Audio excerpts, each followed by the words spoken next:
This is Mark Wells, and this is the Wells Report for my people. By now, we are all aware of the passing of one of the world's greatest entertainers and cultural icons, Michael Joseph Jackson.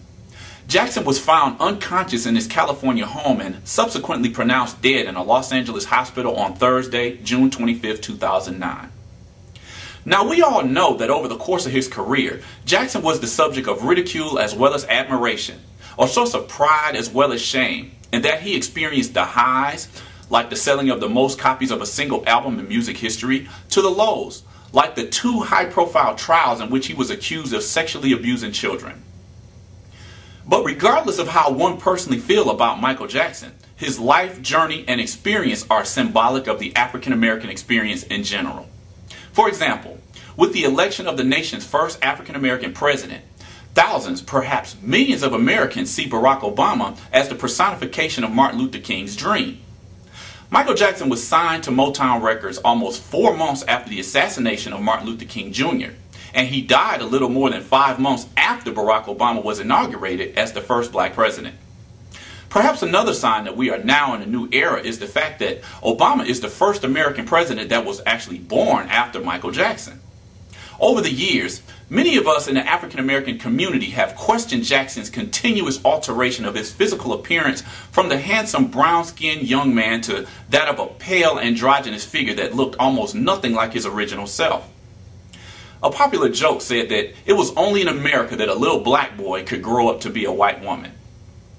Be that as it may, Michael Jackson was simply an embodiment of the complexities and contradictions inherent in identities within the black community. Jackson, like the rest of us, grew up in a society where the European aesthetic continues to dominate our psyches, both consciously and subconsciously. As filmmaker Kiri Davis discovered in her 2005 documentary, A Girl Like Me, black children still prefer white dolls, 60 years after a similar study was conducted by psychologists Kenneth and Mamie Clark. Michael Jackson revealed in a 1993 interview that his ghostly skin color was the result of a skin disorder known as vitiligo. Now, whether you believe Mike actually had vitiligo or that he was using some sort of skin bleaching technique, it was obvious from his various cosmetic surgeries that he was not happy with his appearance. But again, whether we're talking cosmetic surgery or skin bleaching, Jackson's methods for attaining a certain physical appearance are not different from practices in the larger African diaspora. Late Nigerian Afrobeat musician Fela Kuti sung about the practice of Nigerians using skin bleaching products in the 1970s in his song Yellow Fever. And as early as the 1950s and 60s, ads for skin lightening products were prominently featured in the pages of Ebony magazine. The dangerous practice of skin bleaching remains popular today in countries like Jamaica, India, Korea, Japan, and China.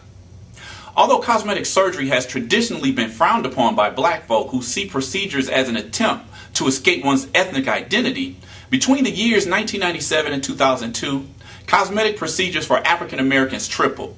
And to be sure, when African Americans have procedures performed on their noses, it is not to make their noses appear bigger and wider, but rather smaller and slimmer.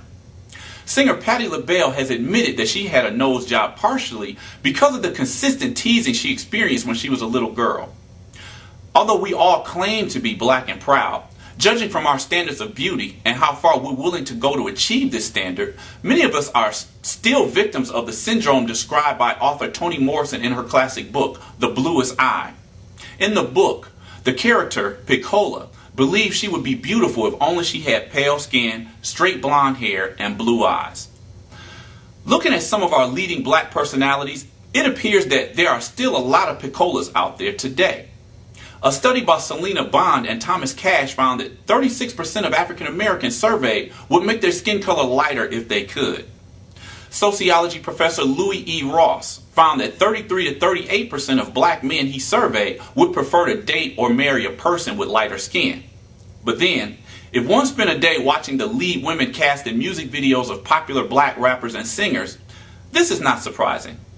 So again, although Michael Jackson may have taken his physical insecurities to the extreme, he was again symbolic of an issue that has plagued the African American community since at least the era of slavery.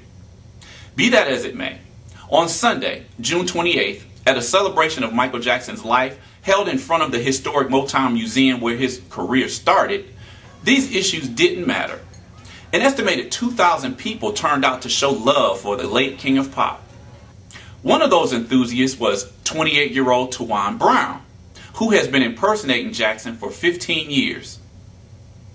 Dancers, hey, they want no Michael, they want to be a Chris Brown, want to be a Usher, Leo. Tell it. You know what I'm saying? So like I say, to be honest with you, Michael's going to always be the greatest dancer that ever lived. Can you tell about Michael Jackson? Everything, the dancing, the singing, Michael's band. Boy, it brings me our day, man, because I'm trying to celebrate the love and loss of my boy Michael, Michael Jackson.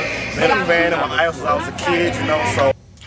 So as we can see, in Detroit, as in many other cities around the country and around the world, through all of his off-the-wall behavior, the continuous change of the face of the man in the mirror, and the dangerous drug addictions, Michael Joseph Jackson will always remain a thriller who is unfortunately gone too soon. Rest in peace, MJ. This is Mark Wells, and this has been the Wells Report for My People.